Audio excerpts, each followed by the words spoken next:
2017, the global chemical industry was estimated to be worth nearly $5.7 trillion, and that figure could double by 2030. It's also one of the biggest contributors to carbon dioxide emissions. So could green chemistry make a difference? We find out in this episode of Sustainable Energy.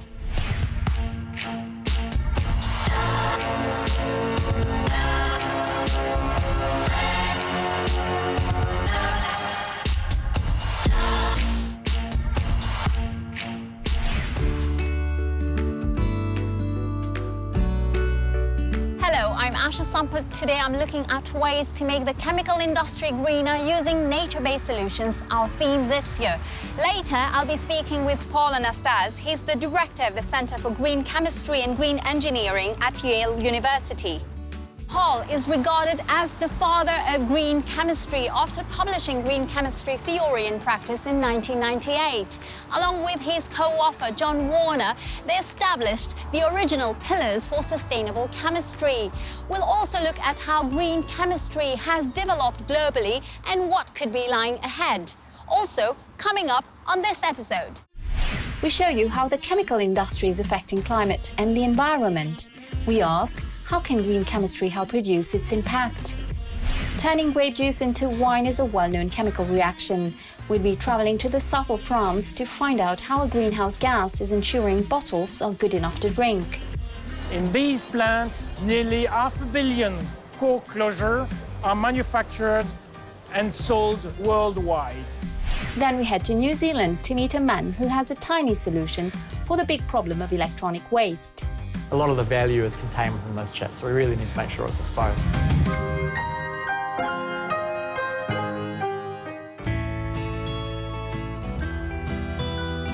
chemistry impacts our lives in so many ways, through the clothes we wear, the food we eat, and even the medicine we take. And there's growing interest in the subject because, according to the International Energy Agency, the chemical sector is a big polluter and the largest industrial energy consumer. Green chemistry, on the other hand, has one goal: to design chemical products to reduce or eliminate hazardous substances attached to them. But why should we care? As global income rises, our need for modern products relying on chemicals is also growing. Thanks to them, we can heat and power our homes, buy clothing, and access telecommunication, media, and music. This is good for the global economy, but chemicals may affect human health and the environment if not properly managed. In 2016, the European Environment Agency estimated 62% of chemicals consumed in Europe were hazardous to health. The same year, the World Health Organization claimed certain chemicals could have impacted the health of over 1.6 million people and contributed to many deaths. Chemicals also affect the world around us. Chemical fertilizers are threatening pollinators like bees. Phosphorus and nitrogen used in agriculture wash into rivers and oceans. Too many nutrients cause algal blooms, which steal the oxygen, leading to ocean dead zones. These blooms also affect wildlife, including shellfish, which, when eaten, can make us ill. Experts say the question is not whether chemicals are necessary, they are, but rather which chemicals and processes will be needed for a more sustainable future. Green chemistry promotes the use of chemicals from renewable sources like plants and electrochemistry to create gases, like hydrogen, for use as a fuel. Green chemicals should be designed to be non-toxic and to degrade easily and rapidly.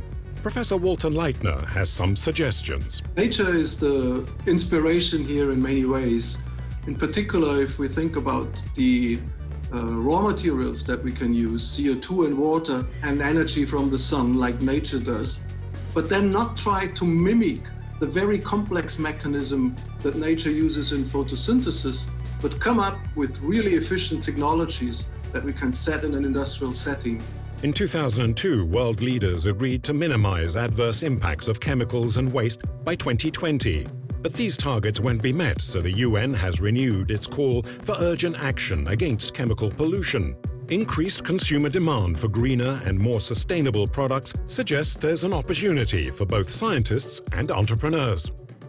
Professor Paul Anastase, thank you for joining us on Sustainable Energy. Obviously, you are in the US and I'm in France due to COVID travel restrictions, but it's great to have you on the show.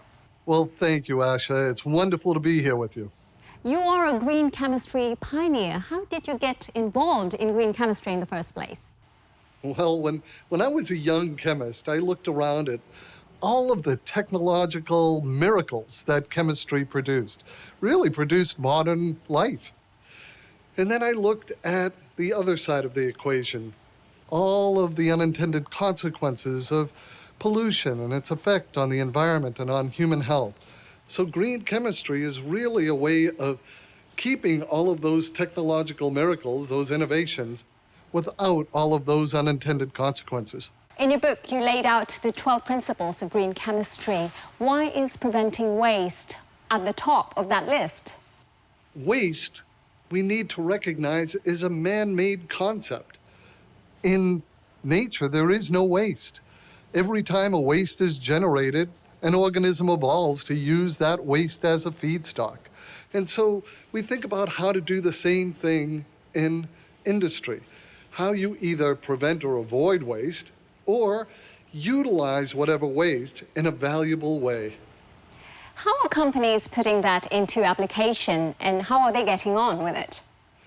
So many companies are using green chemistry as part of their business model, as part of their strategic planning. I simply cannot name an industry sector that isn't using green chemistry. Everything from pharmaceuticals to plastics, everything from cosmetics to the way that we generate, store, and transport our energy. Now, I'm not going to say that companies are doing it systematically or in all of their products, but great strides are being made. Chemical solvents are heavily used in industrial chemistry, but manufacturing them uses a lot of energy. How can they be made more sustainable? They're some of our highest volume chemicals, and they're also some of the most highly regulated because of their historic hazards to humans and the environment. But yet green chemistry is showing how you can use new solvents. Sometimes they're bio-based solvents. Sometimes you can use water for things that we never thought you could use water for before as a solvent. And what's really interesting, there's even ways of using carbon dioxide and putting it in a liquid form in order to use that as a solvent. So it's non-toxic, it's cheap, and it doesn't have all of the same problems of those traditional chlorinated organic solvents. How easy is it to reduce the use of energy in chemical production by applying the principles of green chemistry? We've forced chemicals to do things they didn't naturally want to do. So we've heated them up, we've put them under pressure, and we've tortured them to obey and become the things we want them to become. But it's not just the quantities of energy that's important. It's the character and the nature of energy that we use.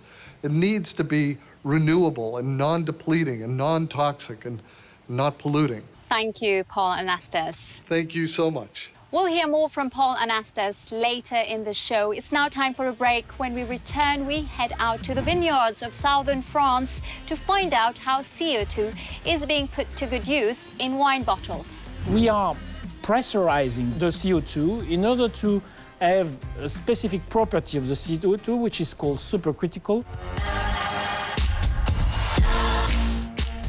Welcome back to Sustainable Energy. Today we're looking at how green chemistry is being adopted by industries, companies, and the scientific community. Now, CO2 gets a lot of bad press for being a greenhouse gas that contributes to global warming. But in south of France, liquid CO2 is being put to good use in the wine industry.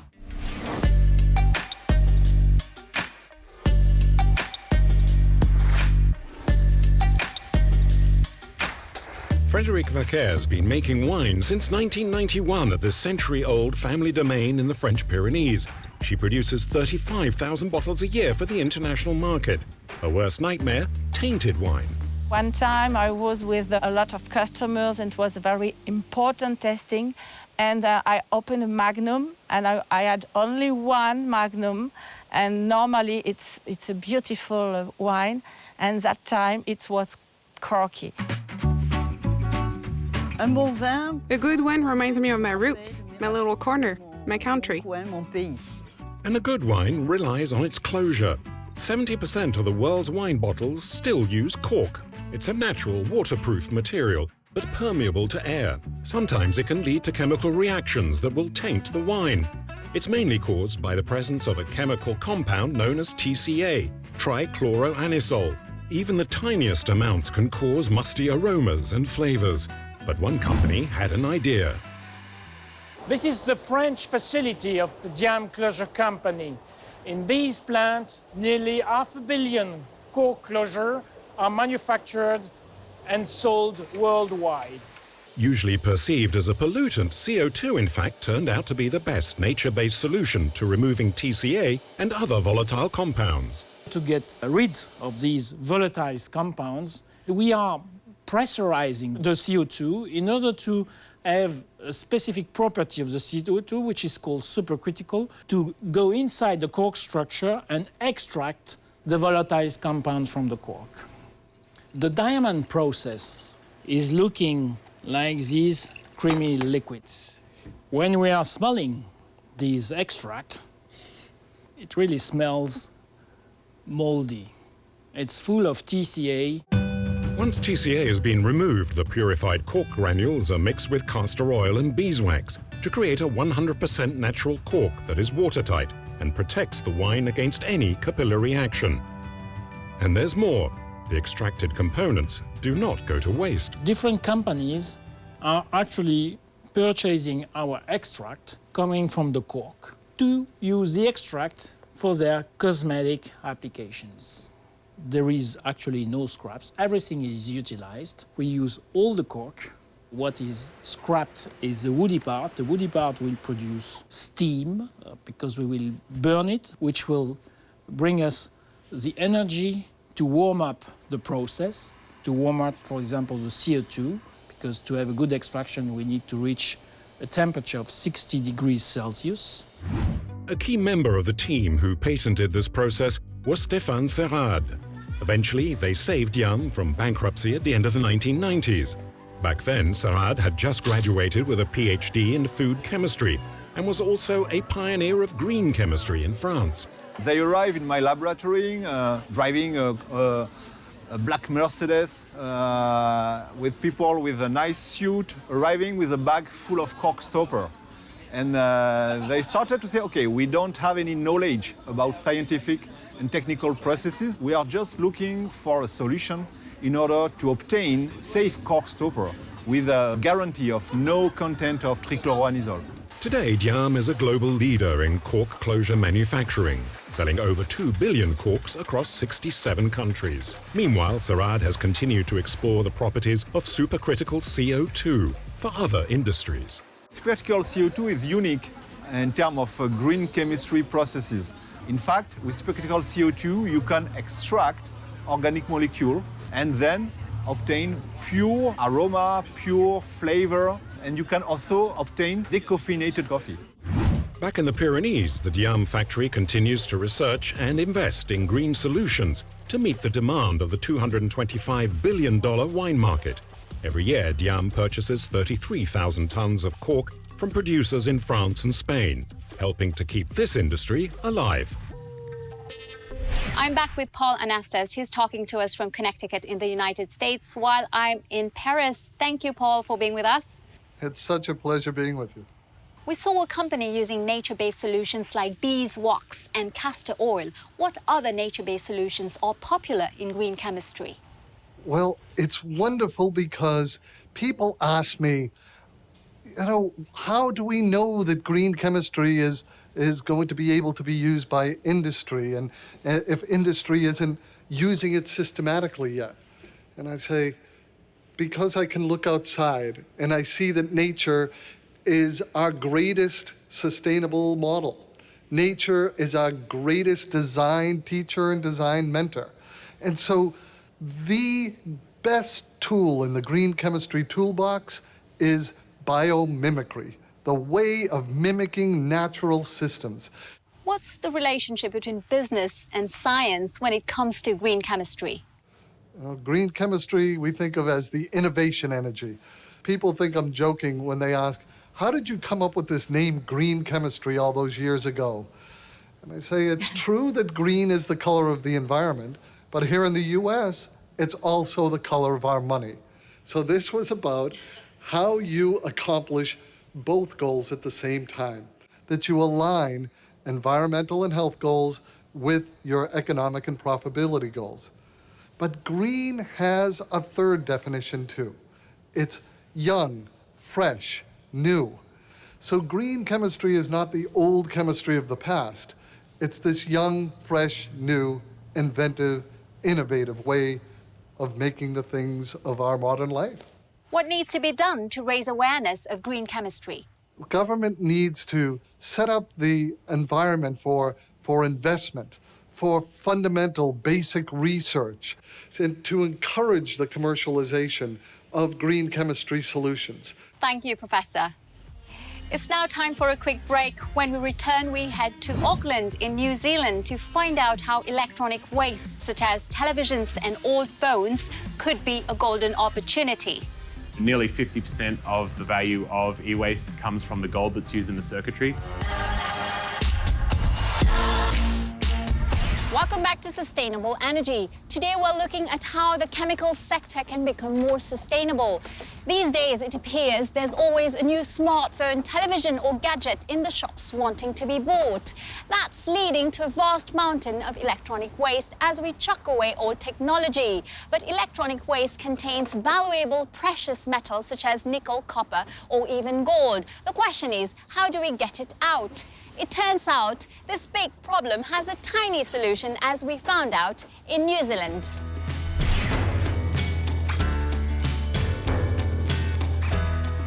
We're a clean tech company based in Auckland, New Zealand, and we've developed a biological process for recovering valuable metals from weird and wonderful feedstocks, such as electronic waste.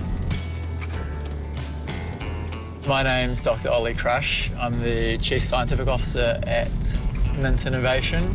We generate less emissions than something like a smelter would, and we don't have the harm of putting these metals into, or this electronic scrap, into landfill to leach out into the environment. The mint process for waste starts by taking the scrap and grinding it up into a sand-like consistency. And the reason we do this is that we need to make sure that we're exposing all the metal contained within to a subsequent chemical leaching process. And for instance, when you look at circuit boards, they've got lots of chips on them. A lot of the value is contained within those chips, so we really need to make sure it's exposed.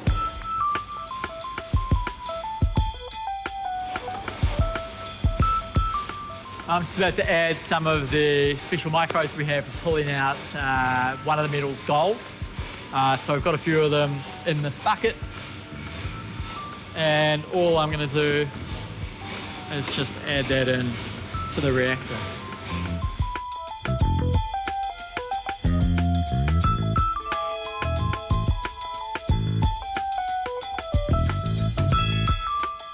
Take this depleted powder and put it into another leaching agent, non-cyanide based, that can dissolve precious metals.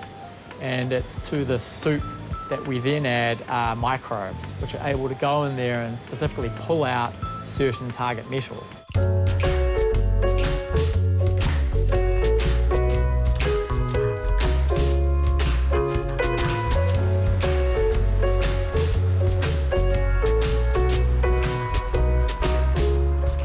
Nearly 50% of the value of e-waste comes from the gold that's used in the circuitry. In fact, there's actually more gold in e-waste as a concentration than there is in gold ore that's been mined, which shows you the value of urban mining and being able to take your e-waste and recycle and reuse some of the elements that are found in it. And so coming up with methods for being able to separate and recycle those will be really critical. So at this stage in the process, we have our recovered biomass. So these are the microbes that have gone into solution and plucked out a particular metal that we want, purifying it from the others. And in this particular case, it's gold that we're after. This material is about 2 or 3% by mass gold. So all we do is take this, send it off to a refiner, and they return us with a little nugget of gold. The fact that no day is the same and that researching the whole process from beginning of the scrap waste until the end, the final gold bars, mean that it's always exciting and there's lots to do. In recent years, developing nations have been clamping down on what waste they'll accept. So now Western nations are having to find a way to recover and process their own waste. So by offering a solution that's low capital costs, footprint of a microbrewery, we can see that being deployed in cities around the world. The future for Mint Innovation is to prove that our technology works with a number of different feedstocks. We've already shown that it works with electronic scrap, and we're now beginning to research recovering palladium and other metals from scrap automotive catalytic converters. But there's a large number of weird and wonderful feedstocks out there, so we'll just keep trying to see where our microbial process makes more sense. Paul, the report shows that green chemistry can be lucrative when applied to the recycling market. How can green chemistry pay off, both environmentally and economically? So it's so important that you talk about recycling. I mean, that we have a system where we take, make, and waste. We take things from the earth, we transform them, and then they go almost immediately to waste. In difficult economic times, we often hear people talking about, oh, we need to rebuild the economy. Do we want to rebuild an economy with all its flaws, or do we want to build anew? Why would we ever want to recreate an economy that is toxic, wasteful, depleting, and vulnerable? Green chemistry is looking at ways that you can use things that are renewable rather than depleting, helpful rather than toxic, restorative rather than degrading. So it's not only economically beneficial, it's not only more profitable, it is also something that is genuinely sustainable. How are companies addressing the issue of designing chemical products that can break down and degrade without persisting in the environment?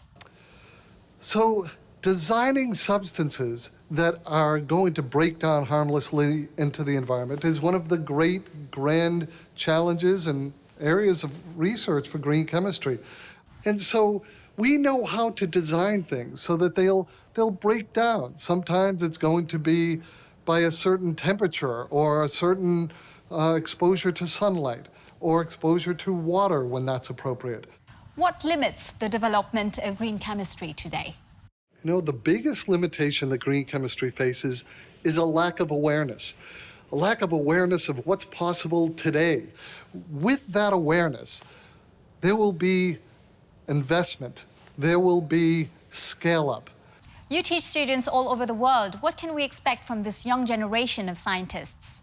You know, Isaac Newton supposedly said, if I can see the horizon, it's because I stand on the shoulders of giants. The young people of today, they are the ones standing on the shoulders of giants that can see the horizon. They don't need to look for leaders. They are the leaders. They don't need to look for visionaries. They are the visionaries, and they are the ones that are going to take us there. That was a beautiful message for the young generations. Thank you very much, Professor Paul Anastas, for being with us on the show today. Thank you so much. It was a real pleasure being with you.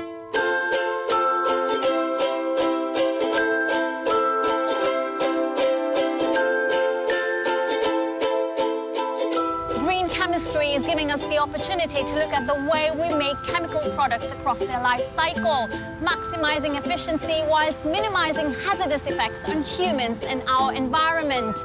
No wonder some people call it sustainable chemistry. Well, that's it for this edition of Sustainable Energy. If you'd like to comment on this program or our theme this year, nature-based solutions, then do get in touch on Twitter at CNBC Energy. Would love to hear from you. Until next time, goodbye.